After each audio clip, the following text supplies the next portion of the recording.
Bismillahirrahmanirrahim. Assalamualaikum warahmatullahi wabarakatuh. Saya Ahmad Fatin Waitu Syafaat dari kelas Ilmu Al-Quran dan Tafsir IAT kelas C, Fakultas Usuluddin dan Pemikiran Islam, akan menjelaskan tugas mata kuliah Ulumul Hadis yang berjudul Perkembangan Ilmu Hadis dan Pakar Hadis di Indonesia. Perkembangan hadis dan ahli hadis di Indonesia. Sejak masa Rasulullah Shallallahu Alaihi Wasallam, perhatian para sahabat terhadap sunnah sangat besar. Demikian juga perhatian generasi berikutnya seperti tabi'in dan generasi setelahnya. Mereka memelihara hadis dengan cara menghafal, mengingat, bermudzakarah, menulis, menghimpun dan mengkodifikasinya ke dalam kitab-kitab hadis yang tidak terhitung jumlahnya. Di samping itu, hadis diamalkan dan diaktualisasikan dalam kehidupan sehari-hari. Tak heran kalau dari generasi ke generasi kajian hadis terus mengalami perkembangan. Fase pertama, pergeseran tasawuf ke syariah. Ketika Islam memperkenalkan dirinya di Indonesia pada abad ke-7 sampai abad ke-13 Masehi, secara tidak langsung Islam juga memperkenalkan dua komponen penting yang dibawanya, yaitu Al-Quran dan hadis. Artinya, perkembangan hadis yang terjadi di Indonesia tidak luput dari penyebaran agama Islam yang bermula dari jalur perdagangan dari berbagai negara seperti Arab hingga jalur pendidikan. Selain itu, perkembangan hadis juga termasuk efek dari penetrasi agama Islam dari Timur Tengah oleh para guru pengembara sufi yang pada abad ke-12 datang ke Indonesia dalam jumlah yang cukup banyak. Pada abad ke-17, muncul 3 ulama tersohor di Indonesia yang datang dari Timur Tengah.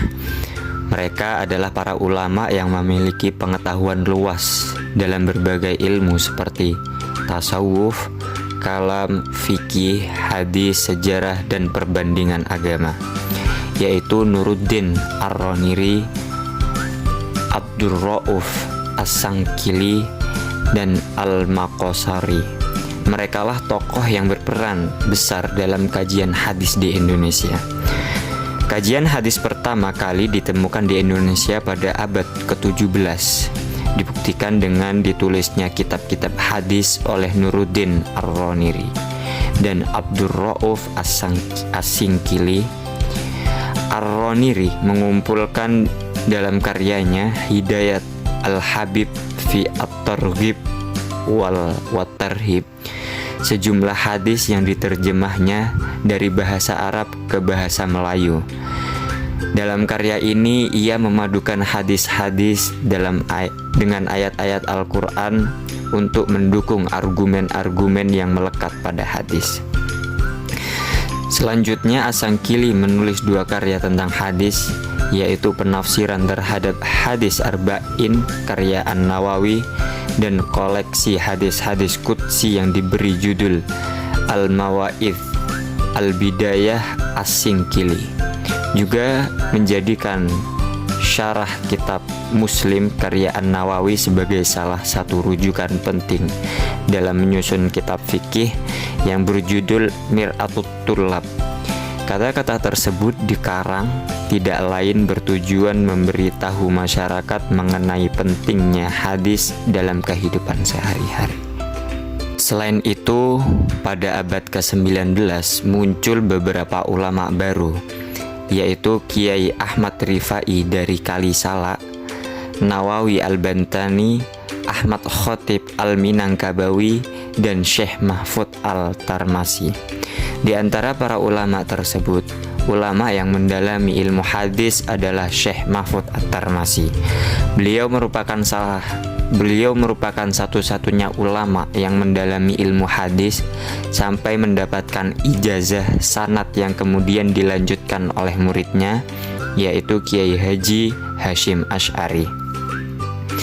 Lewat Kiai Haji Muhammad Hasyim Asy'ari inilah kajian hadis mendapat tempat perkembangan yang subur setelah mendapatkan ijazah atau restu dari gurunya atas kelayaan dalam mengajarkan ilmu hadis.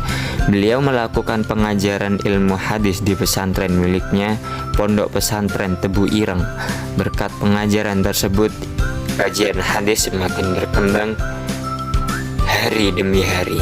Bukti ketekunan pengajaran hadis tersebut dapat kita lihat dalam salah satu karangan Kiai Haji Hasyim Asy'ari, Risalah Ahlus Sunnah wal Jamaah, yang sangat kental dengan hadis. Fase kedua, dunia modern. Pada awal abad ke-20 telah banyak perubahan dan kemajuan dalam bidang pendidikan di Indonesia yang berpengaruh dan dijadikan sebagai media dalam kajian hadis. Di antaranya adalah madrasah. Melalui madrasah, kajian hadis semakin berkembang dengan cepat. Pada pertengahan abad, hadis sudah mendapat perhatian yang besar dari ulama Indonesia. Ditandai dengan adanya pemeriksaan terhadap sanad dan matan hadis untuk membedakan hadis makbul, yaitu hadis yang dapat diterima, dan hadis mardud yang tidak dapat diterima. Awalnya, para ulama di Indonesia hanya membaca dan mengajarkan kitab-kitab hadis tanpa mengadakan pengkajian dan pemeriksaan terhadap kesohihan sanad dan matanya.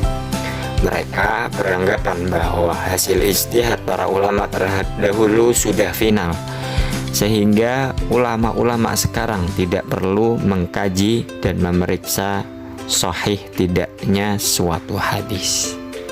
Dari Pulau Jawa muncul pengkajian terhadap hadis yang dipelopori oleh Ahmad Asyurkati dengan bukunya yang terkenal Al-Kafa'ah yang terkait dengan hadis-hadis persamaan derajat antara laki-laki dan perempuan antara satu sama lain boleh menikah. Abdullah Ahmad, Haji Muhammad Thaib Umar, dan Abdul Karim Amrullah banyak terinspirasi dengan adanya majalah Al-Imam yang tersebar di Indonesia. Hingga akhirnya mereka menerbitkan majalah Al-Munir pertama kali di Minangkabau pada tahun 1911 Masehi. Di antara isi majalah Al-Munir adalah tentang kebaikan agama Islam dan kelapangannya berdasarkan Al-Quran dan hadis. Juga terdapat pula banyak kajian kritis terhadap hadis yang dilakukan oleh Haji Abdul Karim Abdullah. Dari sini dapat dilihat bahwa pada masa ini hadis sudah mulai mendapat perhatian lebih dari ulama Indonesia. Telah banyak kajian yang mulai khusus membahas hadis. Akhir abad ke-20 dapat ditemukan kitab-kitab kajian ilmu hadis di Indonesia yang mulai beredar di masyarakat. Antara lain adalah Ikhtisar Ilmu Mustalah Hadis, Sejarah dan Pengantar Ilmu Mustalah Hadis. Mustalah hadis bahkan ilmu ma'ani hadis. Selain itu muncul pula pakar-pakar yang ahli dalam bidang hadis. Mereka adalah Ahmad Hasan 1887 Masehi yang mendalami tafsir, fikih, faraid, mantik, dan ilmu-ilmu lainnya secara otodidak. Muhammad Mahfud wafat 1919 Masehi yang menguasai berbagai disiplin ilmu, yang juga merupakan ulama Indonesia pertama yang mengajarkan kita hadis Sahih Bukhari. Dikatakan juga bahwa beliau menulis berbagai karya dalam berbagai disiplin ilmu. Beliau lebih terkenal sebagai pakar dalam bidang hadis, baik dirayah hadis, mustalah hadis, maupun rijalul hadis, dan lain-lain. Tidak jauh berbeda dengan Muhammad Mahfud, Muhammad Yunus juga menguasai beberapa disiplin ilmu, khususnya bahasa Arab dan tafsir. Hasbi As-Siddiqi pun telah mengarang dalam berbagai disiplin ilmu, mulai dari tafsir, hadis, fikih, dan usul. dan yang lainnya seperti Muhammad Syuhudi Ismail dan Fathur Rahman. Setelah kemerdekaan Indonesia, yaitu pada tahun 1945, kajian hadis di Indonesia telah menunjukkan kemajuan yang pesat dan mulai dikaji di perguruan tinggi. Islamic College di Padang pertama kali dibuka dan dipimpin oleh Muhammad Yunus telah menggunakan kurikulum Universitas Al-Azhar Kairo. Kemudian ditutup sementara karena Jakarta diduduki oleh sekutu dan dibuka kembali di Yogyakarta dan telah diubah menjadi Universitas Islam Indonesia pada tahun 1948. Dan setelah itu mulai banyak berdiri perguruan tinggi Islam lainnya di Indonesia. Berdasarkan sampel di atas, dapat disimpulkan bahwa perkembangan hadis di Indonesia dari masa ke masa mengalami banyak perkembangan. Sebelum abad ke-18, pembelajaran hadis masih bercampur dengan ilmu-ilmu lain dan lebih bersifat aplikatif dibanding teori. Hingga abad ke-20, kajian hadis masih sekedar pengantar. Hal itu terlihat pada beberapa karya muhadis yang masih banyak mengemukakan sejarah dibandingkan kajian analitis. Kemudian akhir abad ke-20, kajian hadis lebih dikembangkan lagi pada aspek kajian analitis dan untuk memenuhi kebutuhan akademis. Pemikiran ulama Nusantara tidak jauh berbeda dengan pemikiran yang ada di Timur Tengah. Hal ini disebabkan banyaknya ulama yang menuntut ilmu di Mekah dan Madinah, kemudian membawa dan menerapkan ilmunya di Indonesia. Secara umum, para ahli hadis Indonesia ahli pada beberapa disiplin ilmu, tidak hanya terfokus pada bidang hadis saja, tetapi mereka juga banyak menguasai bahasa Arab, fikih, tafsir, dan sebagainya. Hingga dapat dikatakan bahwa mereka ahli pada beberapa bidang ilmu. Ulama hadis seperti Kiai Mahfud At-Tarmasi dan Kiai Haji Muhammad Hashim Ash'ari sangat ahli di bidang fikih, tafsir, dan hadis. Demikian pula Mahfud Yunus yang juga menguasai bahasa Arab dan tafsir. Hasbi As-Siddiqi lebih dikenal dalam bidang tafsir maupun hadis, serta beberapa ahli hadis lainnya. Perbedaan keilmuan mereka tentu saja dipengaruhi oleh banyak faktor. Di antaranya adalah latar belakang keluarga, pendidikan, dan utamanya faktor lingkungan.